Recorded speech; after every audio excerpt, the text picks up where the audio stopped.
Ladies and gentlemen, welcome back to the channel. My name is Chris the High Guy Jacobs, and today we are taking a look at the next installment of the beasts themselves, the Biochemical Beasts, and we're going to take a look at the Grass Beasts next. In our last video, we went over the Physical Beasts, the ones that are focusing more on Garrison and Rally, and now let's look at these Grass Beasts who are looking more at countering and shielding. Okay, and that seems to be what they are focusing more on, countering and shielding. Now, like I mentioned, we've got grass, water, and fire. All three of these ones have 6 beasts to choose from, 2 legendaries, 2 elites that are closely related, and then obviously the boar and the hound. Now, this is the hound, pardon me, let me pronounce that properly. Now, like we spoke about, we're going to look at these at max stats, at max attributes, so we can see how influential they will be when they are all done up. That way you can kind of decide on which ones you want to do and which ones you want to focus on. Now, first we're going to look at the Brier Hound. At max HP, we're looking at 34,470, attack at 1,700, and defense at 1,600. In our special attributes, we've got points going into counter, points going into counter damage, and then obviously point in water reduction and squad damage reduction. If we look at his first skill, his leader skill, Frenzied Bite, deals damage to the target every 6 seconds at a multiplier of 200%. There is a 50% chance to increase damage of the current attack by 10%. If you look at his second active skill, deals damage to the target every 3 seconds at a multiplier of 76%. Or in support, when triggering a counterattack, has a 50% chance to deal follow-up damage.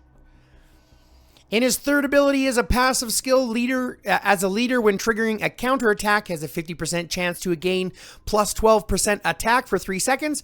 As a support, increases the leader counter damage by 3%. And lastly, Grassy Power, the passive skill. When the leader's skill deals damage to a water-type biochemical beast, gain damage 3.5% for the current attack. In support, when taking combo damage, has a 50% chance to gain water reduction plus 2.5% for 3 seconds. So you can see, obviously, that grass does better against water, and their skills are doing more against water as well. Getting additional damage against them, or additional combo damage, and water reduction as well. Now, this is obviously fully leveled out at 100. In my opinion, this is kind of just like armaments. So in my opinion, I'm dismantling my blues and greens almost immediately and using those to get the elites and legendary fragments instead. As you'll see in comparison, they're really not they're not swinging nearly as hard. Now, granted, you can build these ones up first and then trade them off, and then, dismantle them later. But in my opinion, you might as well just start working on what you need now and stop worrying about these ones in the beginning. However, we'll continue on with the Rainforest Boar. Basic attributes at 51,000 HP, so a little bit more. Attack and defense at 25,000, 1,100, and 2,369 respectively. Here we're bringing additional counter damage, and then obviously higher water reduction and squad damage reduction here as well. So this is basically like your Brier Hound, except a jacked up version, right? So he's got increased HP, attack and defense, increased counter and increased counter damage, and then increased water reduction and squad damage reduction as well. So it's effectively the same thing there in regards to those attributes. Now let's look at their skills. The boar skill, boar charge, does damage every 6 seconds at a multiplier of 328%, and then there's a 100% chance to increase damage of the current attack by 15%. When deployed, the attack of squad troops goes up 2.5%. So there is start to see some influence here where we're starting to get some of those. The attack going up by 2.5% is a nice little bonus just for having them deployed. But again, that's at level 100 when he's fully fleshed out at level 13 potential as well. Or is that not potential? Sorry, but just hold on 1 second. In the promotions, yeah. You have to get them to level 12 promotion, level 13 promotion, max tier. Next, we're looking at Brave Impact. It is his active skill. As the leader, he's going to deal damage to the target every 3 seconds with a multiplier of 130%, and then counter damage of the current target goes up by plus 5%. In support, when triggering a counter attack, has a 100% chance to deal follow-up damage at a multiplier of 120%. If we look at the next skill here, Tenacious Will is a passive skill. When triggering a counter attack, gains attack plus 8% and counter plus 4% for 3 seconds. As a support, leader counter plus 40 and counter damage plus 3%. And then lastly, we've got his Plains Power passive skill. When the leader skill deals damage to a water type biochemical beast, gain damage 4.5% and counter plus 3 for the current attack. When taking damage as a support, has a 70% chance to gain water reduction plus 4.5% for 3 seconds. Makes you a little bit tankier against water specific battle beasts, or biochemical beasts, pardon me. Now, I'm going to let you in on a little bit of something here. I was talking to Zed about this, and he said that so far everything seems to be internalized with the biochemical beasts, and then their damage is calculated flat and transferred over. So there's very little that's actually being influenced, except for, say, for example, here, when deployed, the attack of the squad troops goes up by 2.5%. So those little influences count, but accordingly, these special attributes do not. So the squad counter damage reduction, for example, seems to only be influential in the actual beast battle themselves, not once one beast has been destroyed and things like that, okay? So we're learning a little bit more as we go on, but let's look at the Gale Draco. At max stats, we're looking at attributes here of 68,790 with your attack and defense hovering right around that 3,200 mark, 3,236 and 3,134 respectively. Here we're increasing the counter, we're increasing the counter damage, we're increasing the water reduction and the squad damage reduction as well. So basically just an upgraded version here of this one, but we're including not only the counter, but we're including that shield aspect as well, which I believe we will read over here in his skills. For example, Cyclone skill is the leader skill. Deals damage to the target every 6 seconds at a multiplier of 300%. Has a 100% chance to gain a shield for 3 seconds based on damage dealt at a skill multiplier of 180%.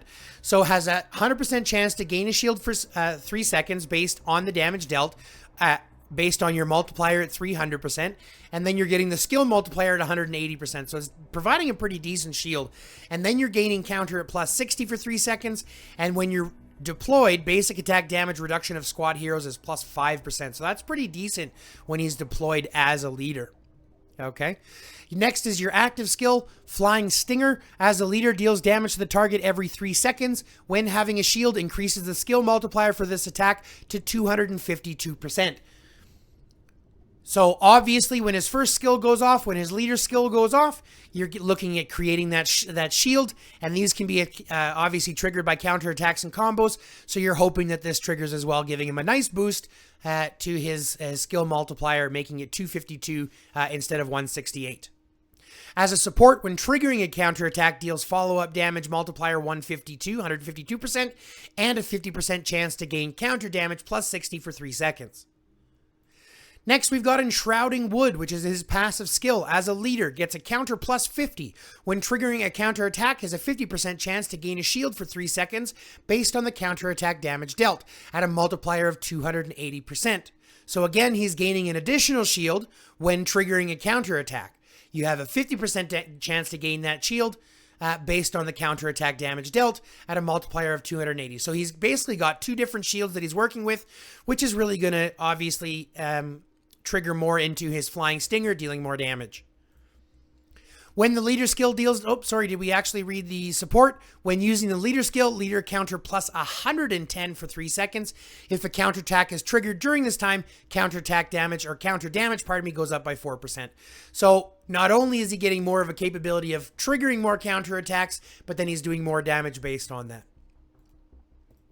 Next, we're looking at his last skill, Solitary Power, which is another passive skill. When the leader skill deals damage to a water type again, you're gaining an additional 11% and water reduction plus 3% for 3 seconds. As a support, when taking corrosion damage, leader skill damage goes up by 10% and counter plus 40 for 3 seconds. So not only is he providing shields, but now he's dealing with more with that corrosion damage, which I'm sure we'll actually hear more about as we go through these monsters, or these biochemical beasts, pardon me.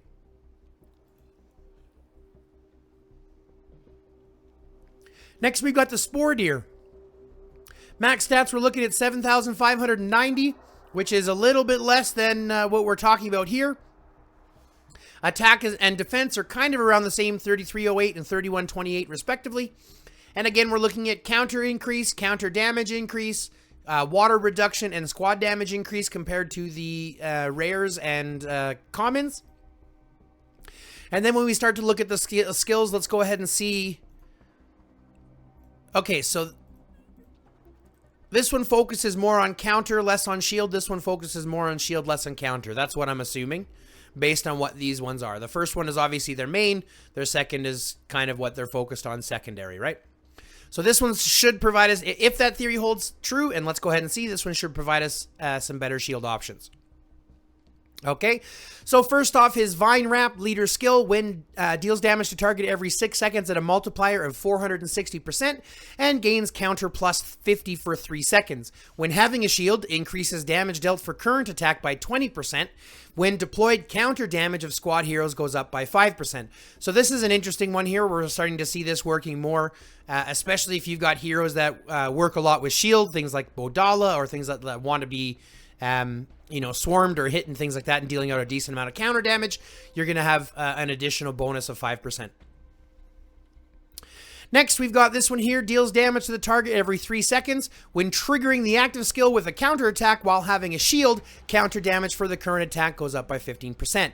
As a support, when the active skill deals damage, it has a 50% chance to gain a shield for 3 seconds based on the damage dealt. If the active skill was triggered by a counterattack, the chance increases by increases to 100%. So as a leader, you're getting more damage if you have a skill or have a shield. As a support, you're actually having more of a chance to create that shield. Okay. Next, we have the passive skill here. During battle, for every 3 leader skills cast, gain a shield based on the last damage dealt at a multiplier of 706% and counter plus 100 for 3 seconds. So every 3 leaders every 3 leader skill, pardon me, we're creating right, so every time this goes off every 6 seconds, so basically every 18 seconds, we're getting a new shield on this hero. In the support, increases shield strength by 10% for the duration of the shield. Leader damage 4.5. So you can actually start to see how these two would actually work well together if they're paired together, right? One creates a decent amount of shields, right? This one here, this guy here creates some shields. Right, has a 100% chance to gain a shield, so you're gaining shields very often with this guy, and this guy actually benefits more from having shields or creating shields as a support. So they actually can end up working together depending on what those skills are. So let's keep that in mind as we're reading through these, okay? During battle, for every 3 leader skills cast, we are gaining that shield we've already talked about, and then we've already talked about increasing that shield strength. So let's look at the last skill, Blooming Power. When the leader skill deals damage to a water type, you're dealing an additional 11% the next time the skill is used and gains counter plus 30 for 3 seconds. When in support, it's when taking corrosion damage, leader counter plus 70 and damage reduction plus 3% for 3 seconds. Now, here's the best part here, folks. As we've gone through and as we've mentioned before, the Gale Draco and the Hurricane Draco are pretty much built from the same type of thing. You'll only see some differences in their skills, but again, the basic attributes, we see a huge upgrade here. The HP going up to 85,000, attack going up to 4,015, and defense going up to 38,000 or 3,895. We're getting a higher counter damage buff, a higher water reduction, and a higher squad damage reduction buff as well. So you can see how he's pretty much the exact same, just a little bit stronger across the board, and you're going to see some similarities as well within his skills. Okay, so his first skill here, we're dealing damage to the target every 6 seconds at a multiplier of 420%, having a 100% chance to gain a shield based on the damage dealt. Also deals follow-up damage to the target also deals follow-up damage to the target the next second at a multiplier of 140%. So it's basically like a double damage. You're getting one punch to the face and then one very quickly after it at a smaller increase there. Each stack of shield increases follow-up damage skill multiplier by 60%. Each stack of shield increases, so now we're has a 100% chance to gain a shield for 3 seconds based on the damage dealt. Also deals follow-up damage to the target. So I don't think it only gets the one shield. But if that shield doesn't die, each stack of shield increases follow-up damage skill multiplier by 60%. This effect stacks up to 180% times. So times 3. So you can actually stack up. Has a 100% chance to gain a shield for 3 seconds. Each stack of shield. I'm not understanding the stack of shield part. We'll have to read through. Maybe it'll add something else here. Leader here, when the active skill 1000 spikes, deals damage to the target every 3 seconds at a multiplier of 240%. When having a shield, gains counter plus 60 for 3 seconds. And remember, he's gaining shields every single time he uses a skill. When triggering a counterattack as a support hero instead, or a support beast instead, deals follow-up damage to the target multiplier 288%. Also, the target's combo goes down by 50 for 3 seconds. So he's got less chance of responding with combo attacks. Next, we've got Wind Barrier, which is a passive skill, counter plus 70. When triggering a counterattack, has a 50% chance to gain a shield for 3 seconds based on the damage dealt. There is a 50% chance to increase the shield strength by 30%. That's pretty decent. So if we're getting that on a 280% skill multiplier, an additional 30% flat is actually pretty decent. As a support, when using the leader skill, leader counter goes up by 150, so we're getting more counterattacks. And if a counterattack is triggered during this time, has a 30% chance to reset the duration. So you can now end up getting that additional 150 counter for 3 seconds. And lastly, Forest Power is a passive skill. When the active skill damage to a water-type beast gains active skill damage plus 15% and counter plus 4% for 3 seconds. And as a support, reduces corrosion damage taken by 14%. When taking corrosion damage, leader counter damage goes up by 10% for 3 seconds. So he's still providing more counters. He's still providing more shield. I'm still not understanding the shield stacks. I assume that's when you're generating, because he has several ways to generate shield. So you might have the possibility of generating, right? Because right here, for example, when triggering a counterattack, has a 50% chance to gain a shield for 3 seconds. So it is possible to generate more than 3 shields, especially if you have him paired with somebody else. So this allows him, with those shield stacks, to stack that multiplier up to an additional 180% on the follow-up damage skill multiplier. So that follow-up damage skill multiplier here could go from 140% up to 320% for additional damage. Lastly, we're going to talk about the Gaia Deer. Okay, Gaia Deer at level 100, which, if you think about it, is going to be just an upgraded version of the Spore Deer with increased HP, increased attack, and obviously increased defenses. So 84,000 HP, 4,105 attack, 3,888 defense, increased counter, increased crit. Okay, so this is where we're starting to see some crit coming in here. So we've got crit coming in, we've got counter coming in, we've got crit damage there, we've got counter damage as well, we've got water reduction and squad damage reduction. So stronger against water, damage reduction overall for the fight, and then providing some crit and crit damage here as well. Okay, so let's read these and see what kind of changes this one's bringing. Bramble Crown is the leader skill. Deals damage to the target every 6 seconds at a multiplier of 680%. When having a shield, increases damage dealt for current attack by an additional 15%. Also gains Bramble. Counter plus 80. When attacked, deals damage to the attacker for 3 seconds at a multiplier of 200%.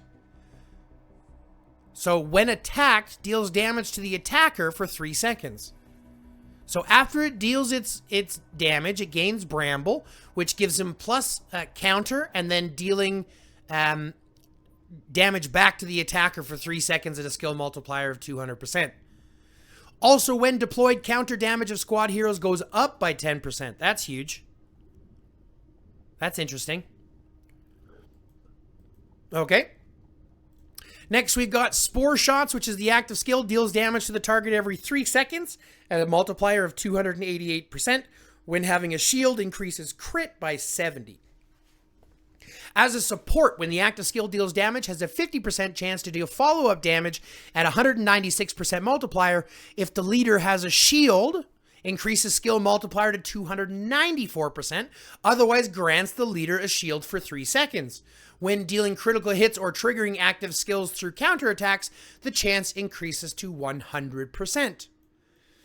Well, that's interesting. So we can start to see how we're going to get more critical hits here. We're going to start to see more counterattacks. And then obviously more shields coming out of that, generating it as well. Okay.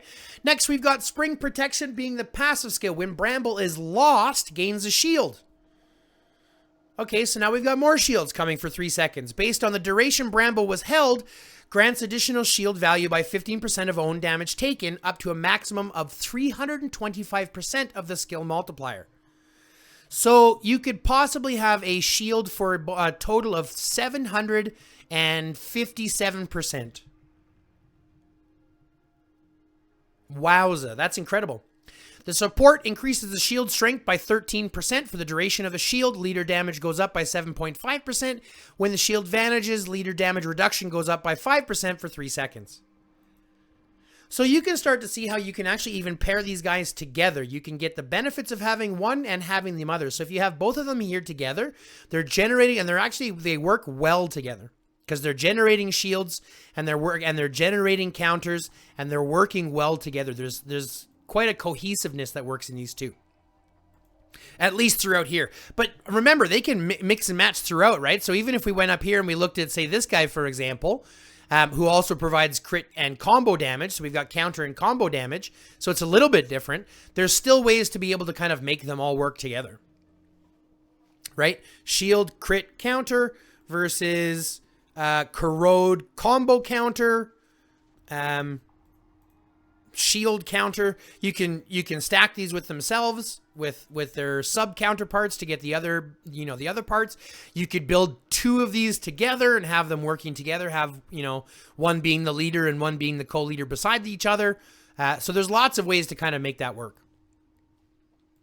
Next, we're looking at Spring Protection, passive skill. Oh, that's the one we just looked at, which also, like I talks about Bramble. And lastly, we've got Nature Power. This is, again, the skill going to be dealing with the water type. When the skill deals damage to a water type Biochemical Beast, gains active skill damage plus 15%, counter damage plus 11%, and counter plus 50 for 3 seconds. As a support, when taking corrosion damage, leader crit plus 12%, and damage reduction plus 10% for 3 seconds. So, now I said kind of in error that grass would work well with water, but obviously they're not going to work well because they're kind of counterparts. But you might see them here, for example, where we have crit damage, and this guy here increasing crit. So there might be some synergy, for example, between grass and fire, even though there's, like I said, it's kind of the way it works. We're all still stumbling through it, but there are going to be ways that you can actually have them work together. Even if you're looking at the physicals, for example, having your hammer pangolin as your lead with the crystal pangolin as your co-leader for your lines, or your defensive tanking lines or garrison lines would be a good idea. And you could even, work up to having 2, I believe you can. I don't think you have to use them to promote. But again, stuff that we're learning. So, that being said, we've gone through all of the grass. We've gone through all the physical. We've got 2 more to go through, but that's going to be it for me today. Thanks so much for tuning in. If you haven't already, like, follow, subscribe, comment, and subscribe, and fill out the notification bell so you get any new drops whenever we drop new content. If you haven't yet, check out thcemporium.ca for any of your The High Guy or the Mrs. merch. If you're looking for a new alliance, reach out to me in Region 420. We are currently recruiting new talent who like to fight during PvP events and are active. So if you are an active player and you like to fight and you like to get nitty and gritty in the game, go ahead and reach out to me. If you're looking for a new place to play, we've got positions available. Other than that, folks, love, peace, chicken grease, and until next time, stay lifted.